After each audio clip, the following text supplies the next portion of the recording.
Nós vamos meditar nas Escrituras, voltando ao livro de Marcos, capítulo 11.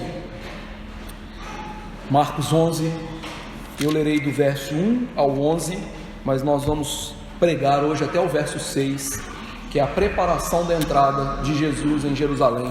Marcos 11, Evangelho do Senhor Jesus Cristo segundo Marcos, capítulo 11. Eu vou ler do verso 1 ao 11, mas eu vou pregar até o verso 6.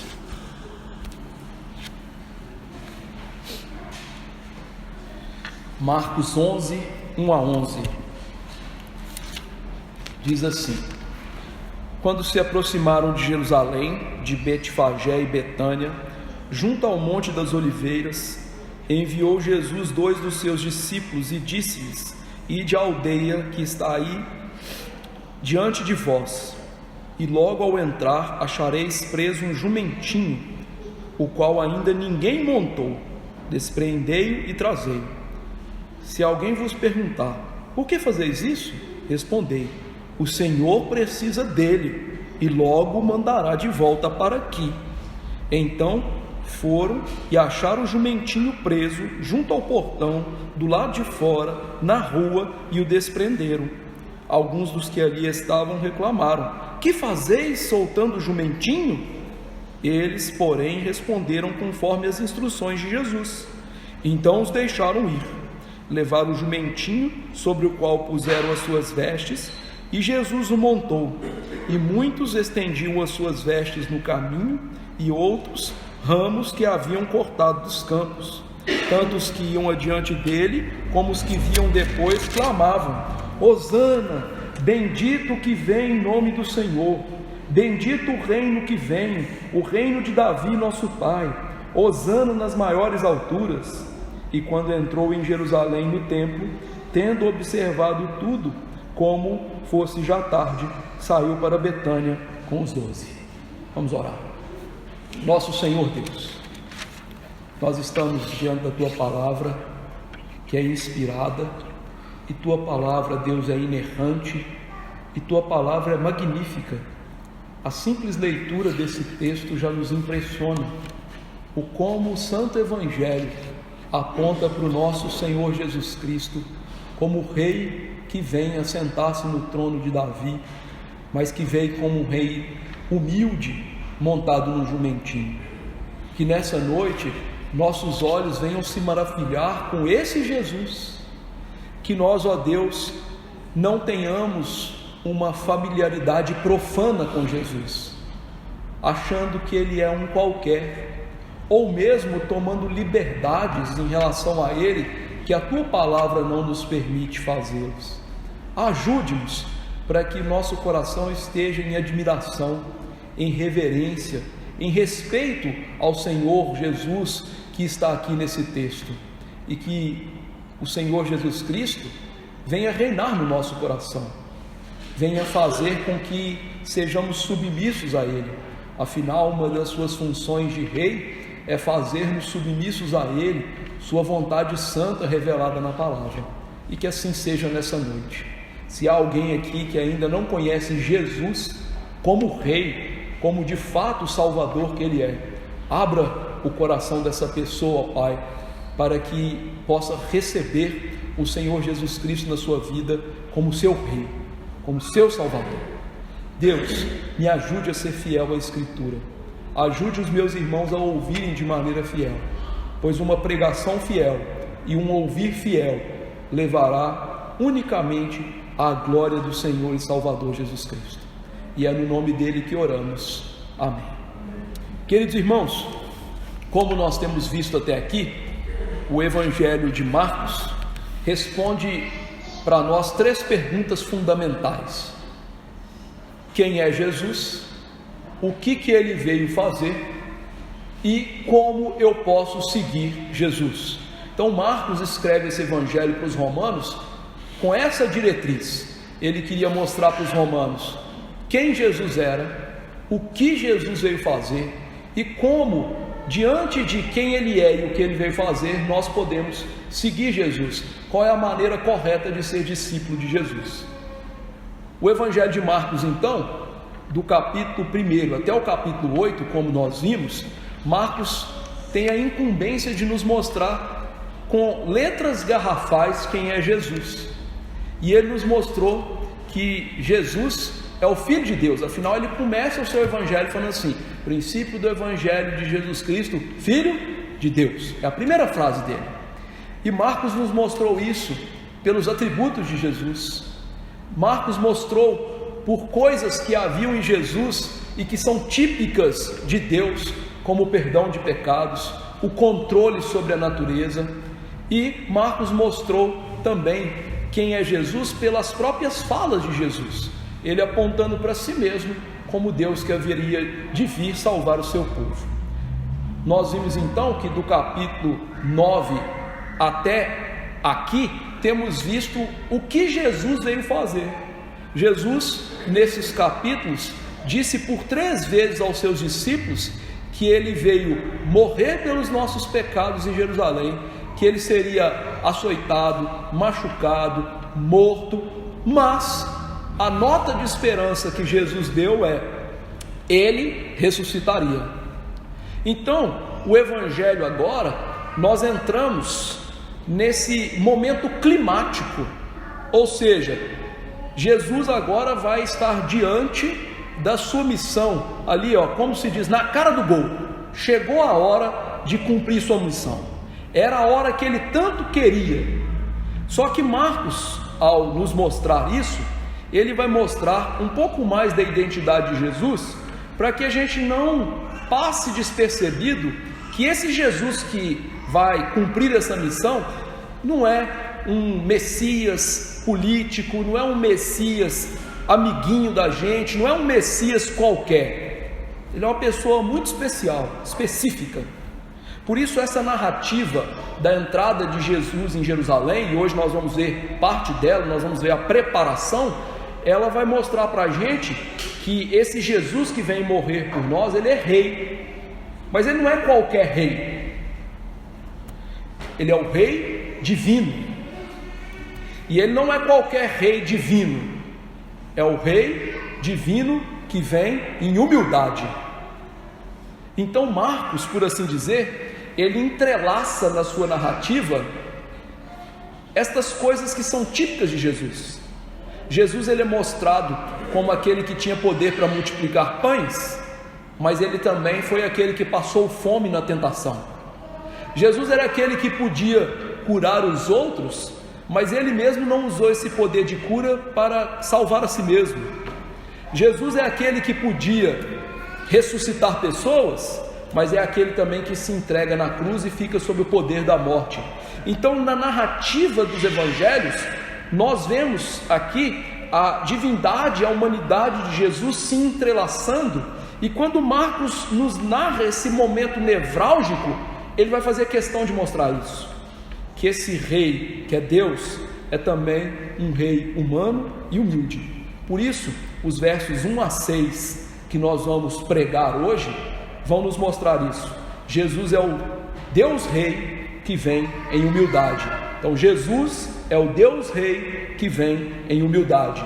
Diz o verso 1 que quando eles se aproximaram de Jerusalém, ali nas cercanias de Betfagé, Betânia e Monte das Oliveiras, Jesus envia 2 dos seus discípulos para uma missão muito importante. E é interessante aqui que Marcos, ao narrar essa caminhada de Jesus, ele quer que o nosso coração vá tomando esse impulso de Jesus chegar em Jerusalém como um crescendo, como se fosse assim, nosso coração começasse a palpitar. Por isso, em vez de ele mostrar logo Jesus entrando em Jerusalém, ele mostra o que? Jesus nas cercanias de Jerusalém, e Jesus ali no Monte das Oliveiras, mandando 2 discípulos adiante. Então ele está preparando o nosso coração para aquilo que está vindo. Mas é interessante que ele faz isso deixando claro para a gente que Jesus vai entrar em Jerusalém de uma maneira diferente como ele tocou o seu ministério até aqui. Como nós fomos meditando no Evangelho de Marcos, Jesus era seguido por uma multidão, mas Jesus não se preocupava com a multidão. Jesus não queria holofotes, tanto que os principais sinais de Jesus, que eram acerca de ressurreição de pessoas, que mostravam o poder dele sobre a morte que ele venceria depois de 3 dias lá da cruz, Jesus fazia aquilo como? Na surdina, com Pedro, Tiago e João. Outro evento muito importante no ministério de Jesus, que foi a glória de Jesus manifestada na transfiguração, também estavam lá Pedro, Tiago e João, mostrando que o nosso Senhor Jesus Cristo, boa parte do seu ministério foi furtivo, incógnito, em cidades pequenas, sem mostrar a sua face, como disse Isaías, sem fazer-se ouvir na praça.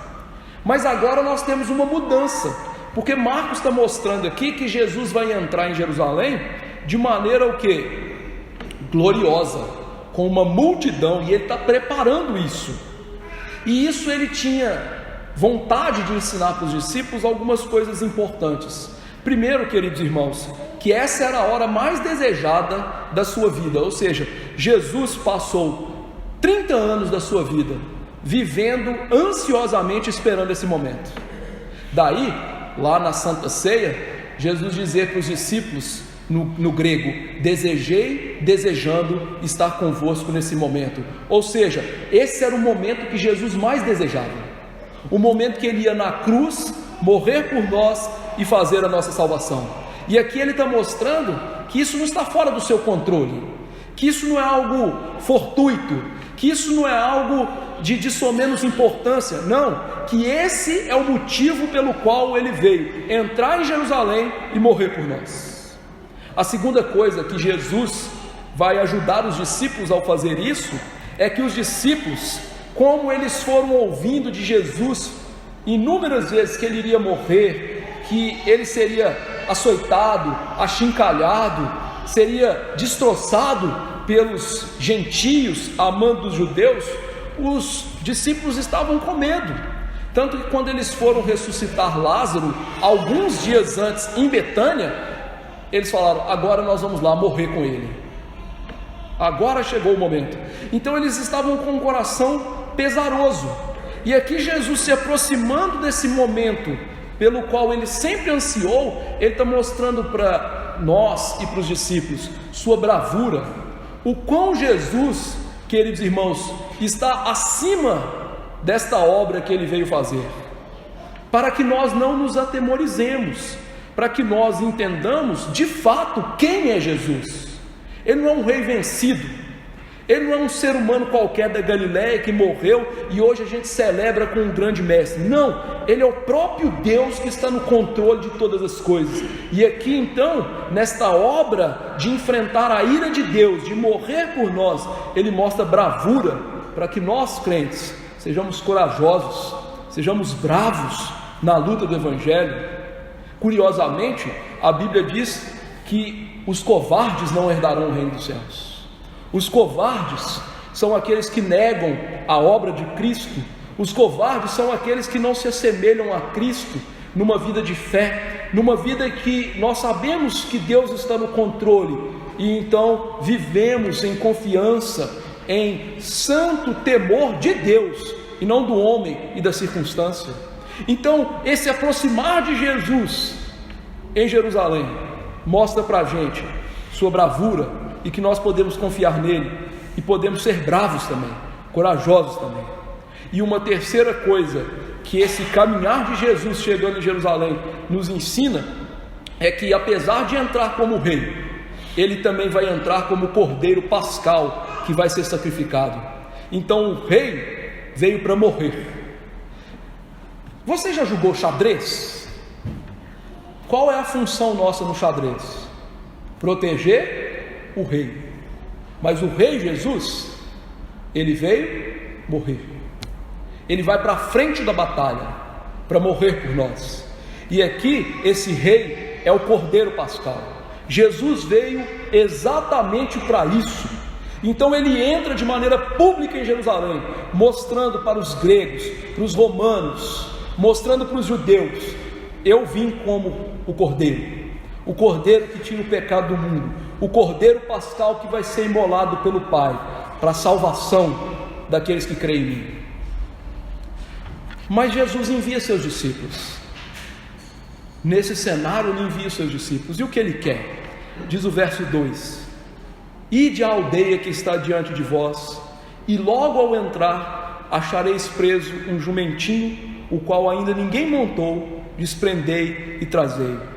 Jesus manda esses homens com uma missão urgente. Ele precisa entrar em Jerusalém, mas Jesus não vai entrar em Jerusalém de qualquer jeito. Até agora, no Evangelho de Jesus, traga à sua mente, qual foi o momento em que Jesus usou um animal para se locomover nas suas pregações? Nós não temos em nenhum momento Jesus usando um animal para se locomover e pregar o Evangelho. Além do mais, Jesus está indo para a Páscoa junto com uma multidão lá para Jerusalém, e costumeiramente, como que entravam os peregrinos em Jerusalém? A pé. Só que Jesus manda os discípulos para uma missão que vai quebrar esses dois paradigmas. Em primeiro lugar, ele não entraria como um peregrino. Em segundo lugar, ele não entraria a pé, como era o seu costume. Ele entraria como um rei montado num jumentinho.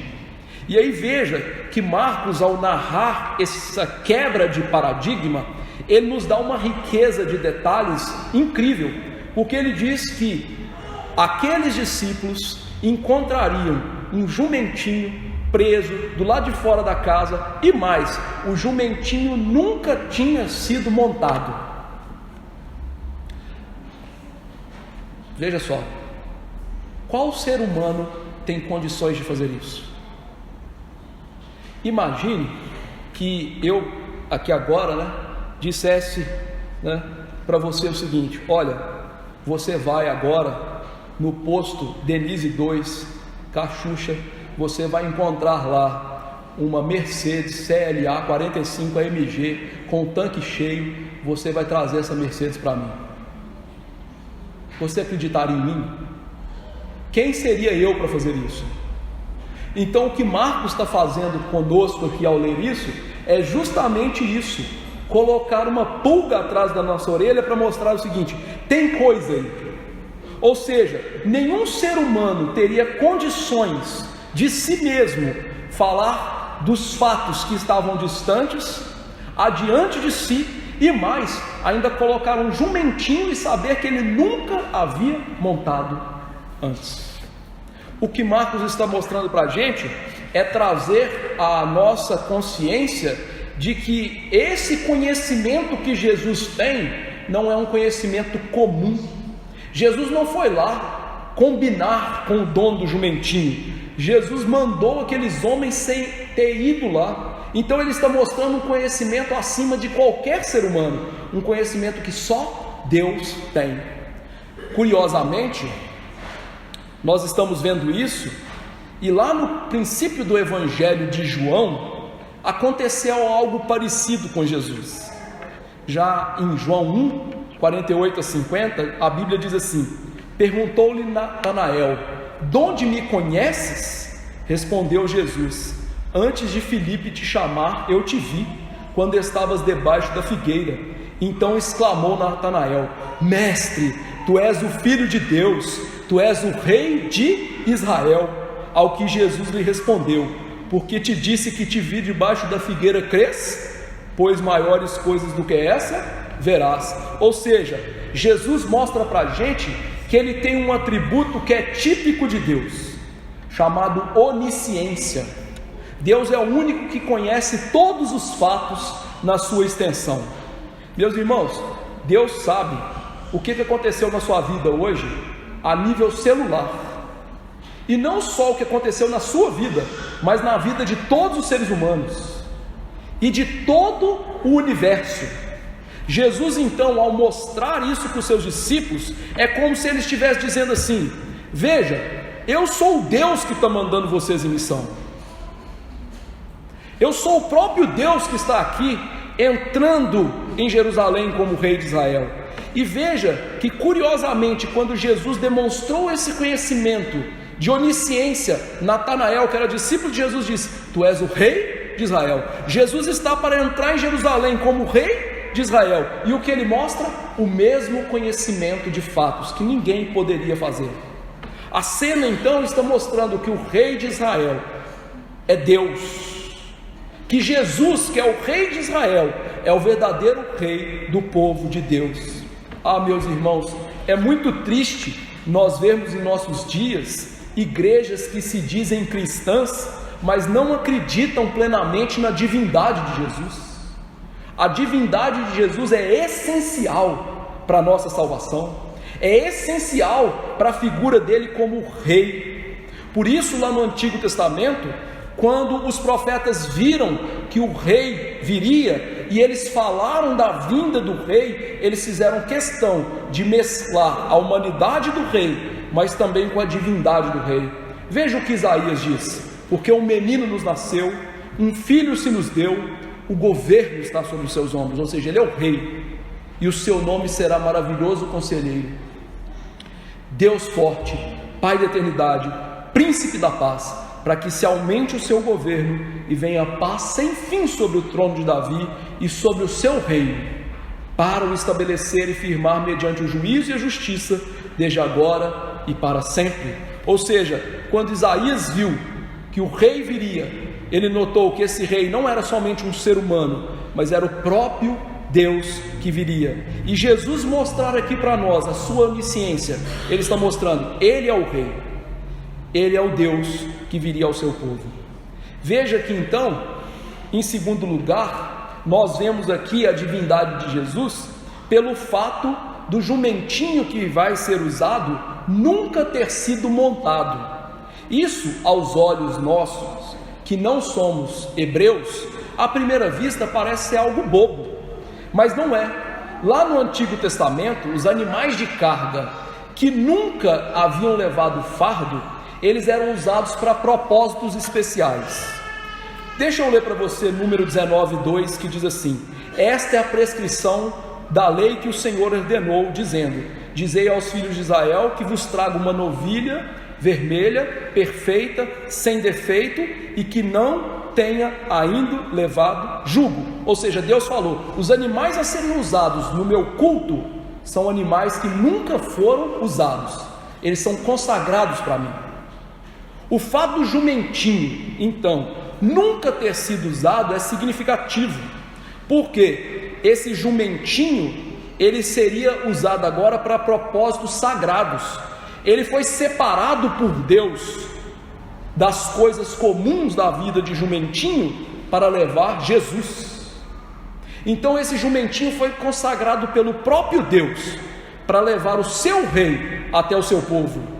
E isso mostra que Jesus é Deus, seu propósito é sagrado, sua missão é sagrada, ele mesmo é sagrado.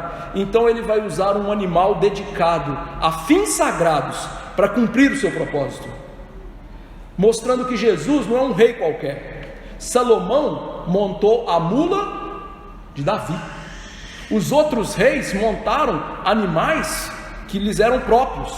Jesus usou um jumentinho jamais montado, com propósito santo, mostrando que coisas consagradas a Deus estavam sendo usadas ali para o rei Jesus. Mas isso, meus irmãos, tem a ver conosco. Como Jesus entrou publicamente nos ensinando a ser bravos, Jesus agora entra em algo consagrado, mostrando um princípio muito importante da fé cristã. Deus nos consagra, Deus nos santifica para o seu uso. Curiosamente, quando Paulo vai tratar sobre a escravidão do homem e a liberdade do homem em Romanos 6, ele mostra que nós homens éramos escravos do pecado, e que nós éramos separados para a forma de culto do pecado. Quando ele vai tratar da nossa liberdade em Cristo, ele faz questão de mostrar que agora nós somos separados para justiça. Ou seja, a obra de Deus na nossa vida é nos separar para ser do seu povo, é nos livrar do mundo para sermos dele. A obra de Deus na nossa vida então é nos santificar, nos dedicando a ele. Por isso, no Novo Testamento, os cristãos, em vários lugares, são chamados de santos. Todo cristão verdadeiro é santo. Por quê? Porque nós não temos pecado? Não, porque nós somos separados para o uso de Deus, o uso sagrado, para o santo culto, para uma vida santa e piedosa. Daí o Senhor dizer: sede santos como também eu sou santo. Daí, querido, nós devemos dedicar a Deus em santidade. Curiosamente, nós dedicamos nossa vida a tantas coisas nesse mundo. Dedicamos ao trabalho, dedicamos aos nossos interesses, dedicamos ao nosso lazer, mas com mais detença, o que nós deveríamos nos dedicar é o quê? Ao serviço a Deus. Deus deseja o nosso serviço. Por isso, separe sua vida para Ele, separe todo o seu ser para Ele, se separe desse mundo para viver em santidade diante dEle. Seja como um jumentinho consagrado ao Senhor, totalmente dEle, para fins santos. O verso 3 nos diz: se alguém vos perguntar, por que fazeis isso? Respondei: o Senhor precisa dele e logo mandará de volta para aqui. Veja, Marcos segue nessa linha e nos mostrar a divindade de Cristo por aquilo que ele está mostrando que aconteceria. Jesus sabia o que as pessoas iam perguntar e que elas iam perguntar. Então, o Senhor Jesus Cristo, Ele conhece todas as coisas, mas mais do que isso, Jesus está aqui sendo destacado como aquele que tem soberania sobre os homens. Como eu disse, imagine eu mandando você naquela missão lá no posto Cachucha, trazer a Mercedes para eu usar. Se você fosse de bate-pronto, tinha uma coisa interessante aí. E aqui nós temos algo nesse texto. Jesus mandou os discípulos que estão desconfiados, que estão com medo, buscar um animal que eles nem sabiam, aonde eles nem sabiam que estavam, com pessoas que eles nem conheciam, para o uso dele. E de pronto eles foram, mostrando que Jesus é soberano sobre os homens. Ele tem poder para ordenar os homens como lhe apraz. Na verdade, meus irmãos, como Deus, Ele não só tem o poder de ordenar, mas como Ele fez aqui, e mais adiante a gente vai ver que Ele fez com a multidão, Ele pode inclinar o coração dos homens como Ele quer. No livro de Provérbios, Deus é descrito como aquele que pode inclinar o coração dos reis como um ribeiro. Jesus, como Deus, inclinou o coração dos discípulos para essa missão, e não só o coração dos discípulos para essa missão, mas o coração dos donos do jumentinho para lhe emprestar esse animal.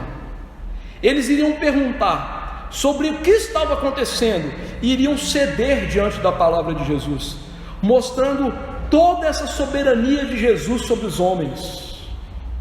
Daí, meus irmãos, é trágico quando nós nos dizemos crentes, mas nós não nos submetemos a Jesus, a sua lei, sua palavra.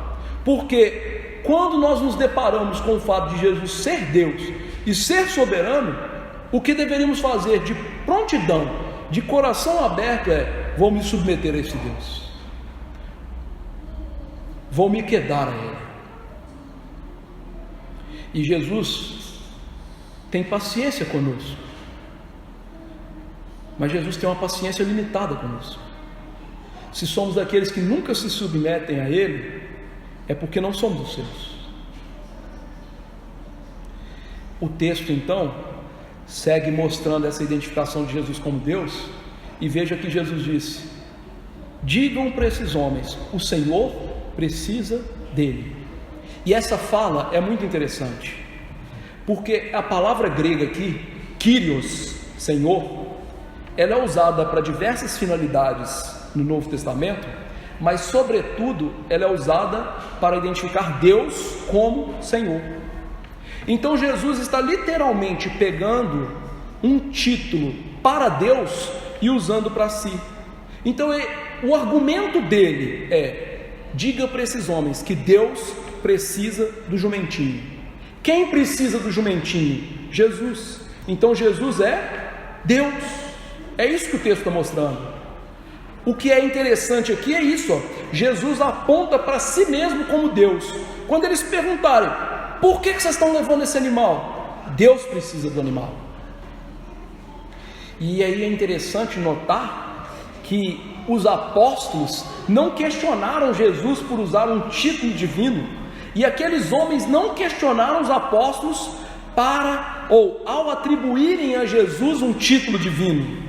Deus precisa dele. Isso só pode ser feito porque Jesus é Deus, senão isso seria blasfêmia.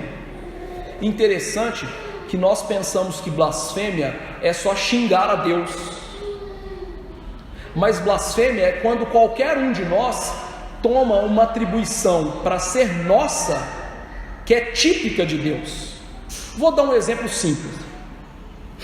Geralmente a gente fala o seguinte, né? Olha, amanhã, se Deus quiser, na minha folga, eu vou descansar. Aí, né, o irmão vem e fala assim, Deus quer. Isso é blasfêmia. Por que isso é blasfêmia? Porque Deus é o decretador de todas as coisas. Você está no céu para saber o que Deus decretou? Então como é que você sabe o que Deus quer? Você está tomando para si a função de Deus. Então quando Jesus usa um título divino falando assim, Deus precisa disso, se ele não é Deus, ele tem que morrer, porque ele é um blasfemo, ele é um inimigo de Deus. Então Jesus usa o título sagrado para si, dizendo, eu, Deus, preciso desse animal. E aí, uma coisa, meus irmãos, tem que ser destacada em prol dessas pessoas, e é uma grande lição para nós aqui. Quando eles ouviram que Jesus precisava do animal, o que eles fizeram? Negaram usar os seus bens para Jesus? Não. Eles de prontidão, eles liberaram um animalzinho para Jesus usar, mostrando um grande contraste desses homens desprendidos com os cristãos dos nossos dias, que são apegados aos seus bens materiais, que não dispõem os seus bens materiais para Deus. E curiosamente, muitas pessoas abastadas da igreja são aquelas que menos contribuem na igreja, e elas nunca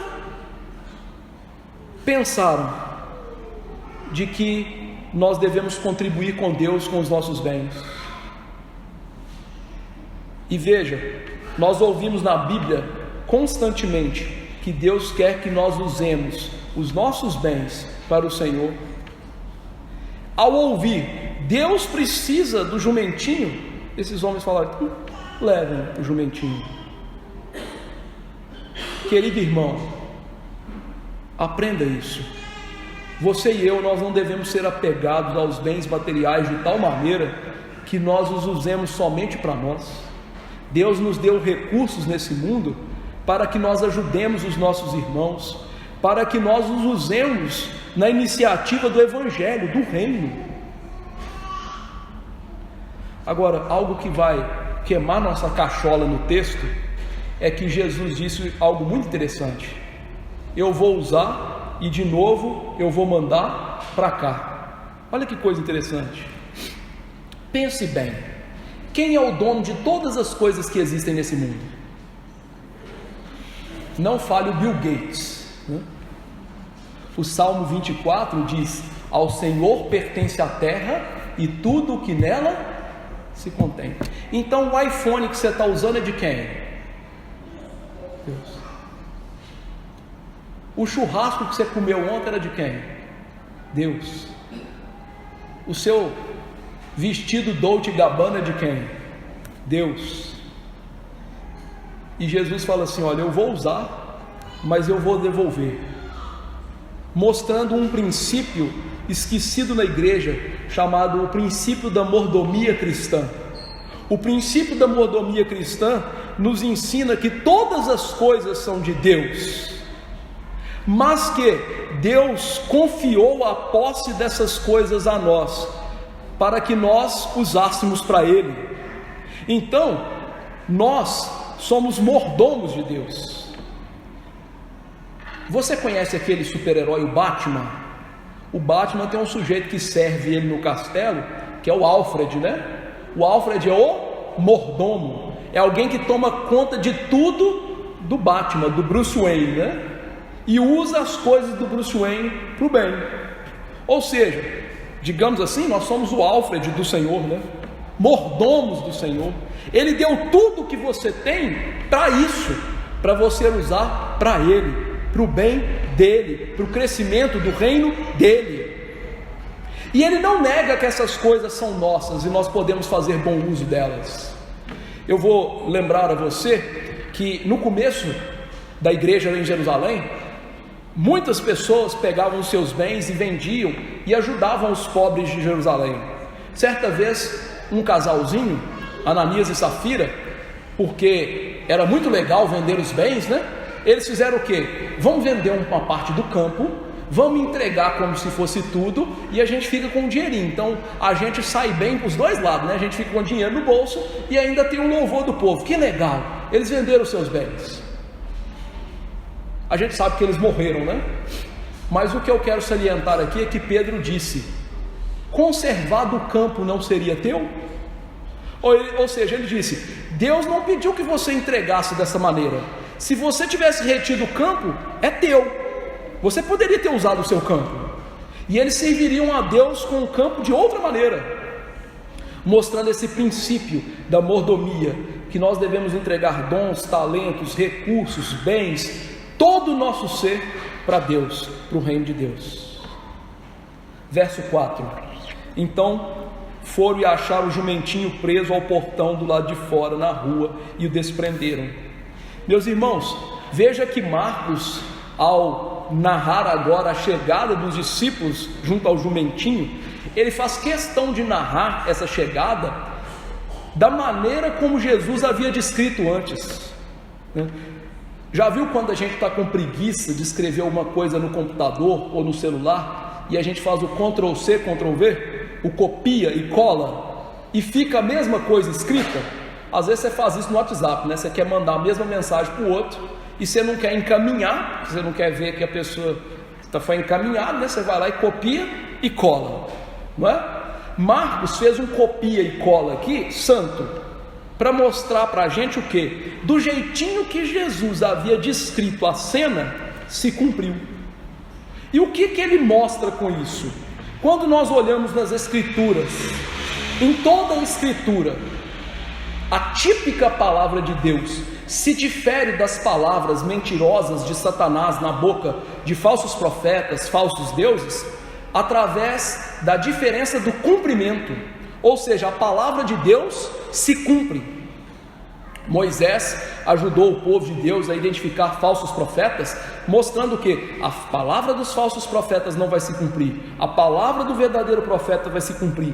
E aproveitando o ensejo, ele aproveitou para mostrar que o verdadeiro profeta que viria e que cumpriria a sua palavra era Jesus. Então Jesus, ao falar ipsis literis do que iria acontecer, ele está mostrando para a gente que a palavra dele é a palavra do próprio Deus. Ou seja, sua palavra é segura. Jesus, quando fala, ele fala com o peso da autoridade do próprio Deus, porque ele é Deus. Então tudo que ele fala é certo, ele não pode errar, não pode dar falsas predições, e o que ele diz exatamente vai acontecer.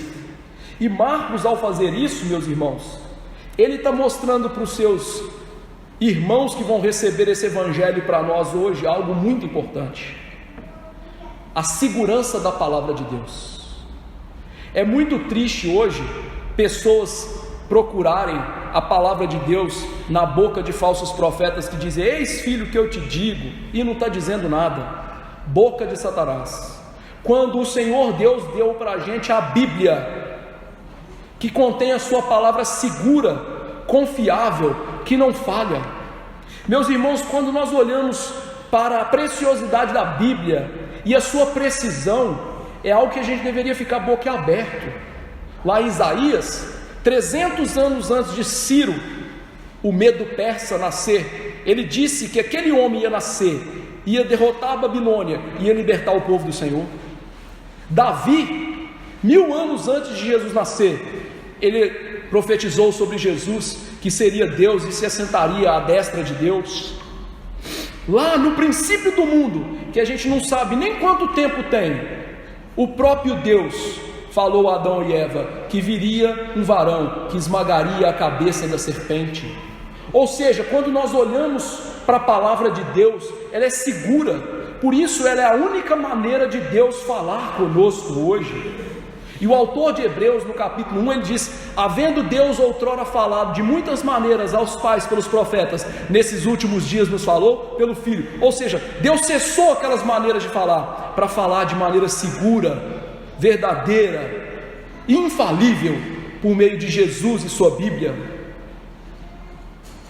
Marcos então está aqui, fazendo com que o nosso coração confie na palavra. E Jesus estava fazendo isso para os apóstolos confiarem na sua palavra, porque ele havia dito: eu vou morrer, mas eu também vou ressuscitar. Daí quando Jesus ressuscitou, ele xingou, entre aspas, os apóstolos de tardos e nécios para acreditar em tudo o que a Bíblia diz. E os anjos fizeram questão de dizer: ele havia dito que ele iria para Betânia, adiante de vós. Então esse versículo está mostrando para a gente que o Senhor Jesus, como próprio Deus, nos dá uma palavra segura e a sua palavra se cumpre. Isso marcou tanto a vida do apóstolo Pedro, que o apóstolo Pedro escreveu os seguintes versos: temos assim tanto mais confirmada a palavra profética, e fazeis bem em atendê-la, como uma candeia que brilha em lugar tenebroso, até que o dia clareie e a estrela da alva nasce em vosso coração, sabendo primeiramente isto, que nenhuma profecia da Escritura provém de particular ilustração. Profecia da Escritura, as profecias verdadeiras estão na Escritura, porque nunca, jamais, qualquer profecia foi dada por vontade humana. Entretanto, homens santos falaram da parte de Deus, movidos, impelidos, impulsionados como um navio pelo Espírito Santo. Ou seja, Pedro está dizendo para você e para mim: você quer ouvir a palavra de Deus, você quer ouvir a palavra de Jesus, você precisa da Escritura. Ela é confiável, ela vai se cumprir. Isso faz toda a diferença na nossa vida. No mundo hoje que a fé cristã é debochada, no mundo hoje que as pessoas dizem: Jesus não vai voltar, a gente pode ler a Bíblia e falar assim: não, isso é seguro, a Bíblia nunca errou, isso vai acontecer. Verso 5: alguns dos que ali estavam reclamaram: que fazeis soltando o jumentinho? Veja que Marcos continua narrando o que Jesus disse que ia acontecer. Os apóstolos se depararam com os donos do jumentinho, que reagiram como esperado, como Jesus havia dito. Isso mostra para nós, irmãos, um dos fatos impressionantes na vida de Jesus, que é: Jesus sabe muito bem o que é a natureza humana. Lá no Evangelho de João, capítulo 2, verso 25, diz assim: e não precisava de alguém que lhe desse testemunho a respeito do homem, porque ele mesmo sabia o que era a natureza humana. Jesus pôde dizer com tantos detalhes o que aqueles homens iam fazer, do jeito que eles iam fazer, porque Deus, que é o Senhor Jesus Cristo, a segunda pessoa da Trindade, conhece muito bem o que é o ser humano, sua constituição, suas atitudes, e Ele sabe como a gente reage. Você já reparou que às vezes você está vivendo a vida, você está bem com a fé cristã, e do nada você comete um pecado esdrúxulo, sem esperança alguma, você não esperava aquilo, veio do nada, te pega de surpresa. Isso não acontece com Deus, porque Ele sabe exatamente como nós vamos agir em cada situação. Ele conhece bem, com precisão, o que é a natureza humana. E Jesus conhece bem o que é a natureza humana, lá em João 2, como nós lemos aqui, porque Ele é Deus. Mas, meus irmãos, a Bíblia nos mostra algo precioso em relação a isso, porque a Bíblia, ela mostra que Jesus também é homem. O autor de Hebreus diz que Ele participou de carne e sangue como nós, e Ele então pode nos socorrer. Então o fato de Jesus saber bem o que nós somos, apesar de ser algo que parece terrível, não é algo bom. A Bíblia nos ensina que isso é algo maravilhoso, o fato de Deus nos conhecer e de Deus saber exatamente o que nós vamos fazer em cada situação, porque esse Deus pode nos prover socorro, pode nos prover livramento, pode nos prover transformações que nós precisamos. Por isso, o mais sensato a se fazer diante do Deus que conhece o que a gente é e como a gente age, é ser honesto. Sempre deixar nossa hipocrisia. Quando você vai diante de Deus orar, Deus sabe o seu sentimento real. Às vezes aquele sentimento não é expresso por você, mas Deus está vendo lá no seu coração e está vendo a sua hipocrisia por não lançar sobre Ele aquilo que você realmente sente. Daí, meus irmãos, a Bíblia nos relatar vários casos de homens que foram até desajuizados, mas que foram honestos para com Deus em situações assim. Por exemplo, você lembra o que Jeremias falou quando Deus começou a mandar ele pregar sobre a destruição de Jerusalém?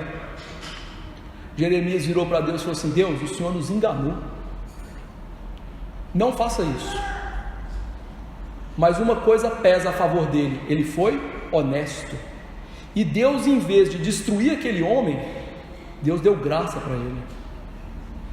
Você lembra o que Jonas falou da sua ira diante de Deus? A minha ira é razoável até a morte, e Deus transformou aquele homem. Você lembra que Abacuque olhou para Deus e falou: como que o Senhor pode nos punir através dos caldeus, o Senhor que é tão santo? E Deus, em vez de destruir aquele homem, Ele disse: o justo viverá pela fé. Porque esses homens, ainda que eles tenham dado um passo quase na blasfêmia, eles nos ensejam como exemplo a sermos o quê? Honestos diante de Deus, porque Deus sabe o que está no nosso coração. E é quando nós somos honestos diante de Deus, sabendo quem nós somos, a nossa natureza humana e como ela age, é que Jesus vem e oferece o socorro. Esses 3 homens e outros que eu poderia citar nas Escrituras, sempre eles tiveram socorro quando eles foram honestos, expuseram sua natureza humana, o que eles sentiam, o que eles são, como de fato eles são. Deus não trabalha no hipócrita, Deus trabalha naqueles que são honestos. Por isso, não tente ludibriar nada de Jesus. Jesus sabia o que aqueles homens iam responder, e Ele sabe o que está passando no seu coração agora. E para finalizar o texto, eles, porém, responderam conforme as instruções de Jesus, então os deixaram ir. Então, tão logo que os apóstolos foram interpelados pelos donos do jumentinho: o que vocês estão fazendo? Eles disseram o que Jesus disse: Deus precisa do jumentinho. E é interessante que tão logo eles responderam exatamente como Jesus disse, aqueles homens liberaram o jumentinho para ser usado. E aqui, meus irmãos, é muito bonito isso, porque esses apóstolos foram enviados numa missão um tanto quanto esdrúxula, não é mesmo? Eles foram enviados em momento de temor, eles foram enviados no momento derradeiro da vida de Jesus, e eles seguiram as orientações de Jesus. O que eu quero dizer com isso? Eles não seguiram suas ideias, seus corações, eles seguiram o que Jesus disse. E como um todo, às vezes parece que o que Jesus disse é contraproducente, é bobo, mas não é. É isso que a gente deve fazer. Quantas vezes a Bíblia nos manda fazer coisas que parecem tolas, né? É claro que o que eu vou falar aqui, Jesus não estava dizendo literalmente: se alguém te ferir uma face, o que você faz? Dá um murro na pessoa? Não, dê a outra face. Jesus não estava falando isso de maneira literal, ok? Mas parece bobo, não é? Você não se vingar. As coisas que Jesus diz é que devem ser seguidas, mesmo que elas pareçam ilógicas. E aqui então a gente tem um paradigma da fé cristã. Nosso verdadeiro sucesso não é o resultado que as coisas dão, mas aquilo que a gente faz, obedecer. Muitos cristãos dos nossos dias, eles acham que eles estão com tudo. Por quê? Porque o resultado da vida deles aparentemente é bom. Olha, eu não obedeço muito a Deus, mas minha conta bancária anda gorda.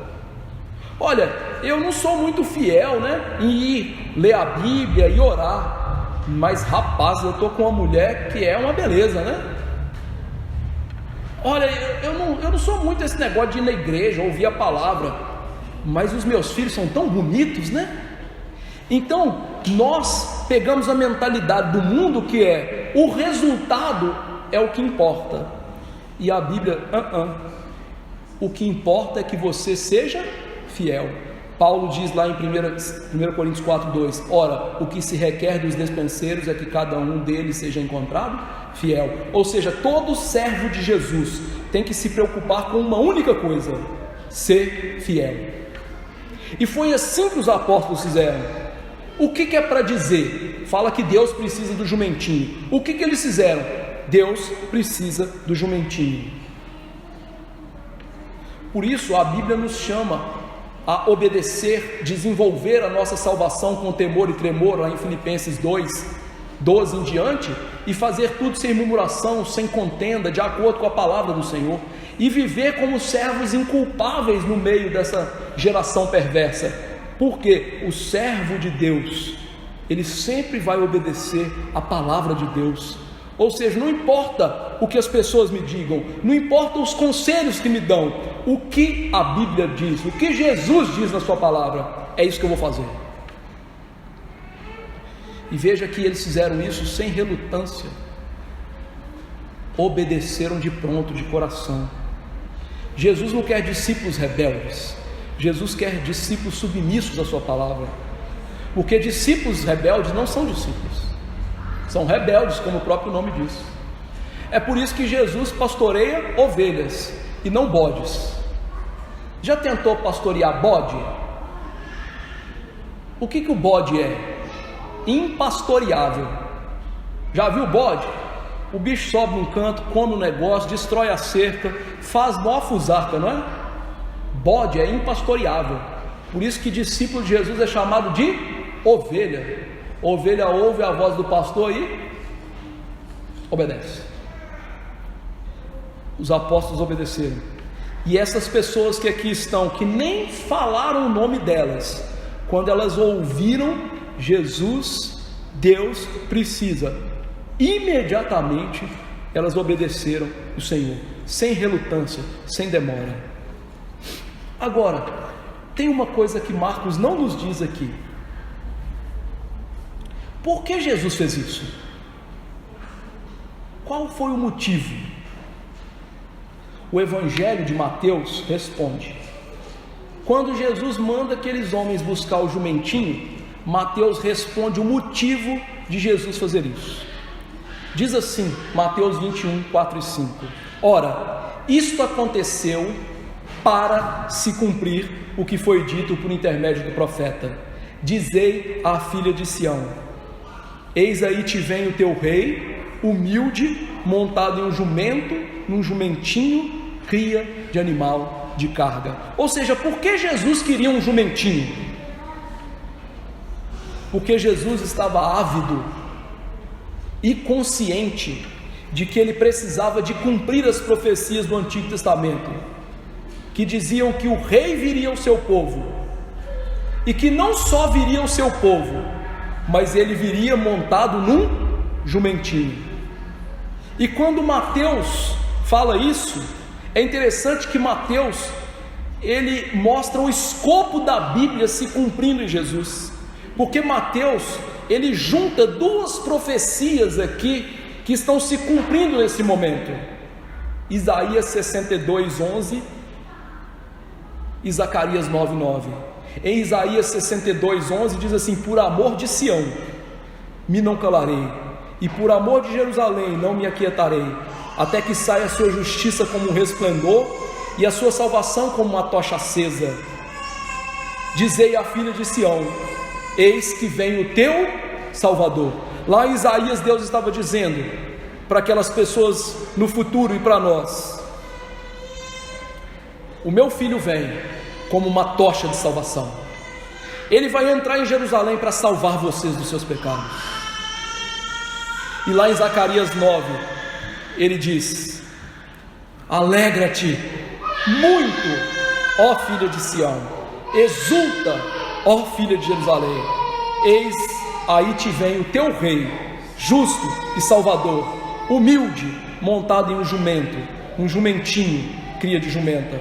Lá em Zacarias, Deus mostrou que esse Deus Rei que viria e que seria a nossa salvação, não é um Deus Rei qualquer, é um Deus Rei humilde, porque ao contrário do mundo, Ele não vem montado num cavalo branco, Ele não vem como um príncipe Harry, Ele vem como alguém humilde, montado num animal de carga. Ele não entra como os romanos, em que são os seus imperadores cultuados como deuses e que arrastavam seus inimigos. Ele veio como um rei de paz, trazendo a paz entre o homem pecador e o Deus santo. Por isso o rei veio unir o céu e a terra, o homem separado de Deus e o Deus separado do homem, agora em Cristo Jesus. Ele é a nossa paz. Só tem um detalhe aqui: Mateus omite uma parte da profecia que chama Jesus de o Rei Justo. Por que ele faz isso? Se Jesus é um Rei justo, porque a justiça de Cristo seria vista 5 dias mais tarde na cruz. A cruz, Deus é o justo e o justificador. Agora o povo tem que ver Jesus como um rei humilde. E é interessante que, como nós vimos lá em 1 Reis, capítulo 1, Jesus está cumprindo a tipologia do rei da paz, Salomão, entrando em Jerusalém, nos vivas de alegria, na mula de Davi. Agora, não é o rei Salomão, agora não é o rei Davi, não é Josias, Ezequias, os reis piedosos de Israel, agora é o verdadeiro rei de Davi, que volta ao seu povo, para jamais deixar o seu trono. Como viver esse texto? Em primeiro lugar, o texto mostrou para a gente que Jesus é onisciente, que Jesus tem autoridade sobre os homens, mas Ele veio de maneira humilde. Com isso, todos nós sejamos humildes também. Essa é uma das virtudes cristãs que o mundo mais odeia e que muitas vezes nós odiamos também. Paulo disse o seguinte: considerai os outros superiores a si mesmo, tenha o mesmo sentimento de Jesus, está lá em Filipenses, ou seja, seja humilde. Nós gostamos de considerar o outro melhor do que a gente? Não, mas o rei humilde te ensina isso, seja humilde. E saiba, meus irmãos, que o orgulho é algo terrível para Deus. O Salmo 19 diz: para Deus nos livrar do orgulho, seríamos livres de grande pecado. Além disso, a Bíblia diz que Deus rejeita o soberbo e concede graça ao humilde. Então suplique a Deus para que nós sejamos desvencilhados desse pecado que nos assedia todos os dias, o pecado do orgulho, porque Deus certamente vai nos rejeitar se o orgulho não sair do nosso coração. Que Jesus seja o nosso exemplo aqui, o rei humilde. Você não é rei, então você tem que ser humilde. Segundo lugar, o texto deixa muito claro que podemos confiar plenamente em Jesus. Sua preparação da entrada triunfal no domingo de Ramos cumpre as profecias messiânicas e são vivenciadas por Jesus de tal maneira que nos mostram o seguinte: Jesus nunca foi uma vítima. Jesus estava plenamente cônscio do que deveria fazer e fez isso de maneira resoluta. Ele mesmo se entregou, ele mesmo foi para Jerusalém. Então Jesus é totalmente digno da sua confiança. Confie em seu poder, confie na sua divindade e confie que a salvação que Ele realizou na cruz, ninguém pode tirá-la de você. Confie em Cristo. Por quê? A vida cristã é fé em Cristo. Como você pode arrogar uma verdadeira fé se você não confia em Jesus Cristo? Então o texto nos chama: confie em Jesus. Eu sei que muitos hoje se dizem cristãos e não confiam nada em Jesus. Confia no médico, no remédio, no dinheiro, no trabalho, no que tem, na segurança da sua casa, no seu condomínio. Confie em Jesus. Terceiro lugar, nós vimos aqui profecias se cumprindo na vida de Jesus com requinte de detalhes, precisão absoluta. Isso deve motivar a cada um de nós a dar valor à Escritura, crer nela como a palavra de Deus e tê-la em autoestima na nossa vida. Confie, a palavra de Deus é pura, a palavra de Deus vai se cumprir, a palavra de Deus jamais vai passar. Isso então nos chama a viver de maneira mais tranquila essa vida, porque você sabe que sua Bíblia é confiável, e você sabe que tudo que está acontecendo no mundo era para se cumprir o que o Senhor disse que haveria de se cumprir. Então não viva atemorizado, não viva agitado pelas coisas que acontecem no mundo, porque tudo vai se cumprir do jeito que o Senhor disse. O povo fica muito preocupado: quem vai ser o presidente dos Estados Unidos? O Trump ou a Kamala? Não interessa, podia ser o próprio diabo em pessoa, pouco importa, porque Jesus está no controle. A palavra diz que as coisas vão acontecer. Ah, o meu vizinho é um macumbeiro. O problema é dele que está indo para o inferno. Pregue para ele, porque Jesus tem sua palavra segura, e Ele garante promessas para a gente que jamais vão deixar de se cumprir. Pare, irmão, de ser um menino. Paulo diz para a gente deixar de ser menino e ser adulto nas coisas de Deus. Por isso ele fecha a carta aos Coríntios dizendo: portai-vos varonilmente, ou seja, sejam como homens corajosos, deixem de ser meninos. Jesus reina no céu e na terra, então pare de se preocupar com essas coisas e tenha a sua fé baseada única e exclusivamente na Escritura. Quarto lugar, Jesus entrou num jumentinho emprestado em Jerusalém. Jesus atravessou no barco lá na Galileia, que também era emprestado. Jesus celebrou a Santa Ceia num cenáculo emprestado. Jesus foi enterrado num túmulo emprestado. Tudo isso mostra então para a gente o quê? Jesus se preocupava com as riquezas desse mundo? Por que você preocupa então? Por que eu me preocupo então?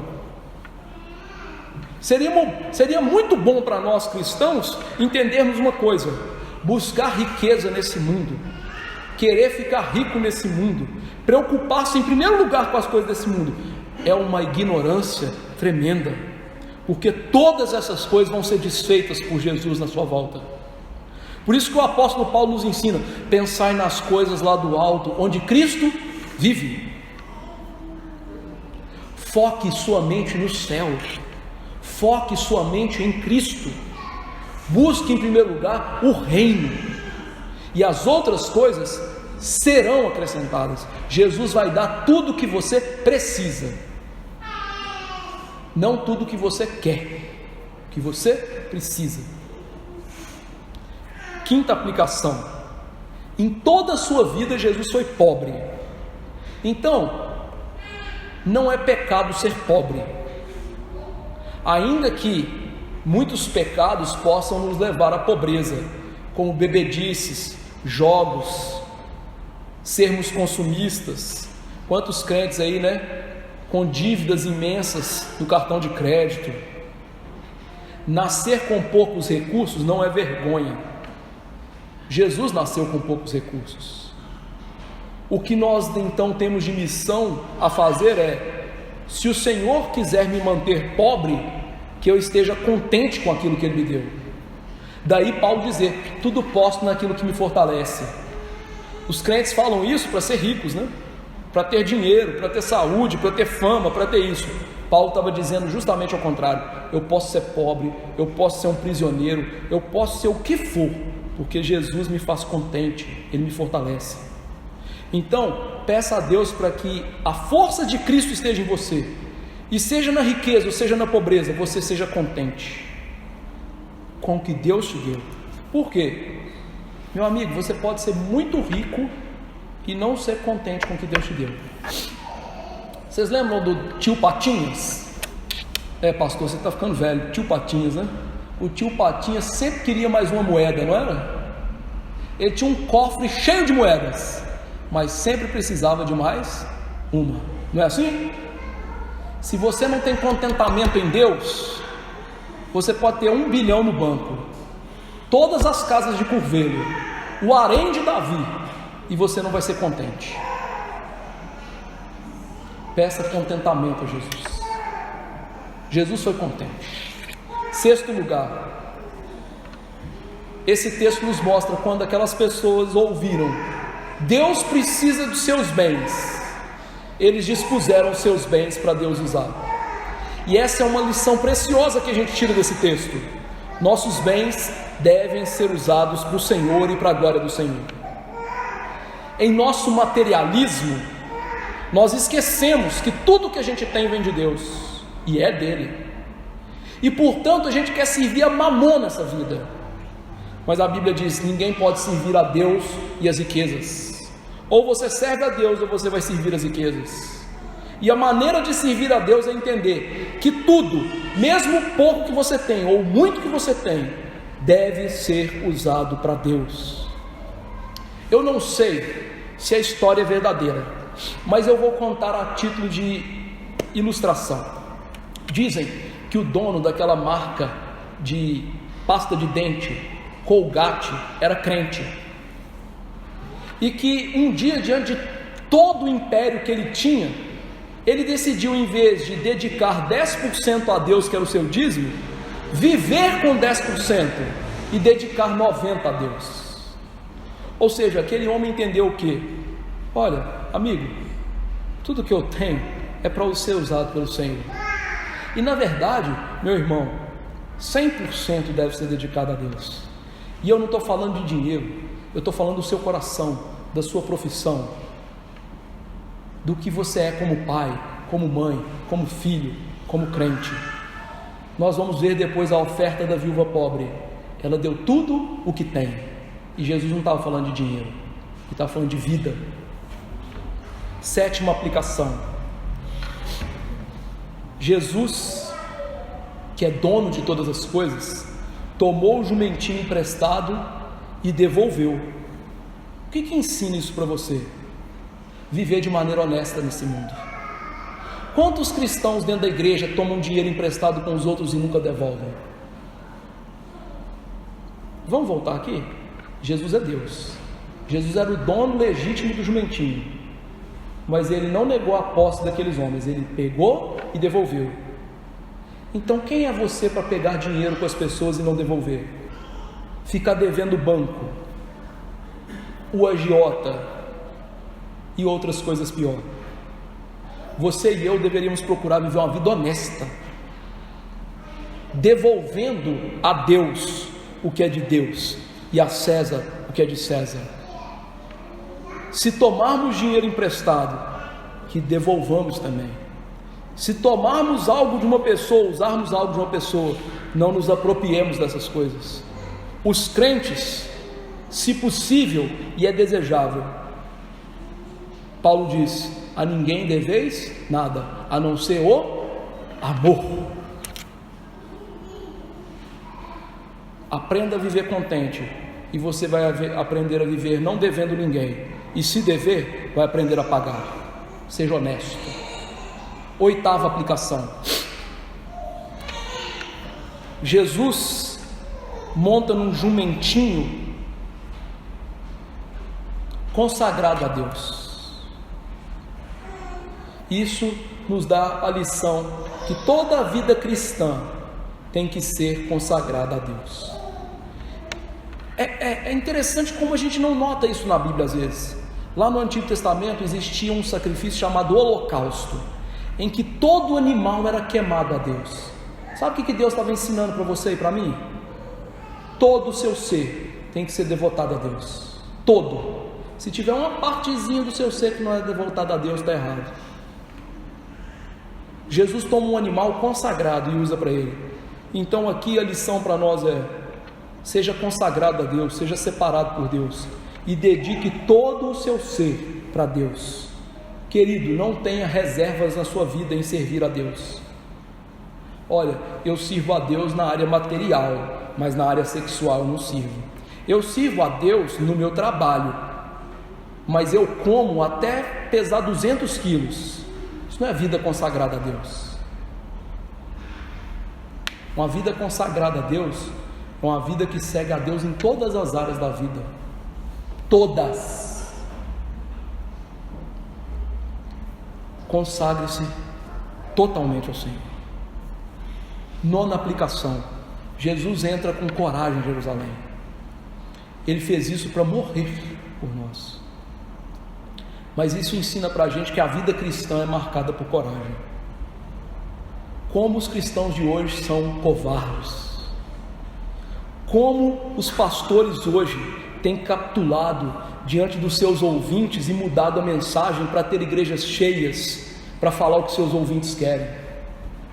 Quanto igrejas hoje têm pregado um falso evangelho, que você pode vir no seu pecado e permanecer no seu pecado, que Jesus vai te salvar, capitulando diante da mensagem desse mundo. Isso não é a coragem cristã. Jesus morreu por nós, mas morreu pela verdadeira mensagem. Todos os apóstolos, menos João, morreram pelo evangelho de verdade. Depois deles, houve um período na igreja chamado patrística, que vai até o 4º século, que os pais da igreja morreram por causa desse evangelho, com coragem. Você pode ver até casos como o de Irineu, que chega no Coliseu e diz: pode me matar, porque eu sou de Jesus. De homens que diziam: taca fogo na fogueira, Apolinário, porque o fogo dessa fogueira consome, mas o fogo do inferno que vai te ter nunca vai apagar. Nunca negarei o meu Senhor. Vida cristã é uma vida de coragem. Em que você tem negado a Jesus? Talvez você não negue a Jesus dessa maneira, mas você nega a Jesus em não viver de acordo com a Bíblia. Isso é negar também a Jesus. Pare com isso. O lugar de covardes é no inferno. E em último lugar, Jesus certamente é o Rei Deus. Ele faz tudo como deveria ser feito nas profecias do Antigo Testamento e naquilo que ele predisse aos apóstolos, mostrando para a gente: ele é um rei de verdade, o Rei Deus. Mas a pergunta para nós é: você quer Jesus como rei? Nos nossos dias é muito comum nós querermos Jesus como Salvador, mas não como rei que manda na nossa vida.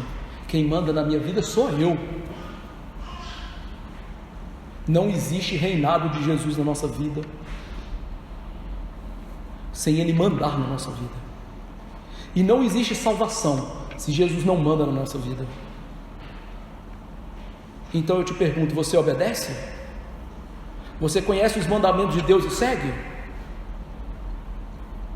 Então que rei Jesus é na sua vida? E a segunda pergunta em relação a isso é: você quer um rei humilde? Pleno Deus, mas que entrou num jumentinho? Que precisou humilhar e morrer por nós? Ou você quer apenas um herói, como muitos dos cristãos hoje? Se você quiser um rei, o rei humilde, você vai se identificar, vai ser humilde como ele. Que Deus nos dê a graça de servir o verdadeiro rei como servos humildes do Senhor. Vamos nos colocar de pé e orar. e suplicar essa graça a Deus.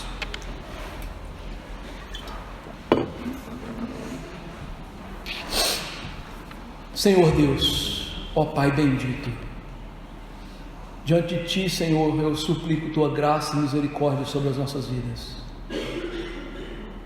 porque muitas vezes não temos tratado Jesus como Ele merece. Ele é Deus, como diziam os nossos credos antigos, Deus de Deus, luz de luz, o Teu Filho consubstancial com o Senhor. Mas quantas vezes o nosso coração não trata Jesus assim? Quantas vezes a nossa, entre aspas, familiaridade com o sagrado nos faz perder o desejo de verdade por Jesus, a alegria de conhecê-lo e servi-lo, e a reverência e respeito que são a Ele devidos. Quantas igrejas hoje, ó Deus, os cultos são uma baderna, gritaria, sem ordem, sem decência. Seria essa a maneira de nos portarmos diante do Senhor, o Rei de toda a terra? É certo que não, ó Pai. Quantas orações vazias fazemos nas nossas casas? Quantas vezes nós nos achegamos ao culto e o nosso coração não está aqui, mas o Rei, o Senhor de toda a terra está aqui. Que o Senhor tenha misericórdia, que o Senhor tenha misericórdia por quantas vezes nós não submetemos a Jesus obedecendo a sua palavra, por quantas vezes preferimos as coisas desse mundo ao invés das coisas do Senhor. Senhor, tenha misericórdia das nossas vidas, e brota no nosso coração, ó Pai, um verdadeiro desejo, interesse, respeito pelo Senhor Jesus Cristo. E assim como o Teu Filho é um Rei humilde, brota no nosso coração a humildade. Ó Senhor, nos faça humildes de coração. Jesus nos mandou segui-lo porque Ele é manso e humilde de coração. Então nos faça manso e humildes de coração, Senhor, por favor, para que a Tua graça esteja sobre nós, para que nós não sejamos rejeitados como soberbos.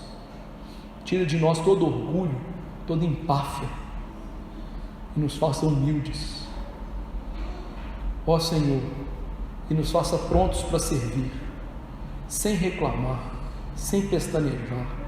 Ao ouvir a Bíblia, ao ouvir a única palavra do Senhor, que nós nos submetamos verdadeiramente. E Deus nos ajude a sermos bons mordomos do Senhor, por favor. Em primeiro lugar, eu e os meus irmãos, que nós entendamos todo o nosso ser e tudo aquilo que temos e somos é para ser consagrado ao Senhor. Faça isso por nós, e que nós sejamos instrumentos úteis para a Tua glória, como os apóstolos e os donos do jumentinho aqui. É no nome de Jesus que eu imploro isso para nós e para as igrejas do Senhor espalhadas na terra. Amém. Que a graça do Senhor Jesus Cristo, o amor do Pai eterno e a doce comunhão do Espírito estejam com os eleitos, discípulos do Senhor, hoje e para sempre. Amém.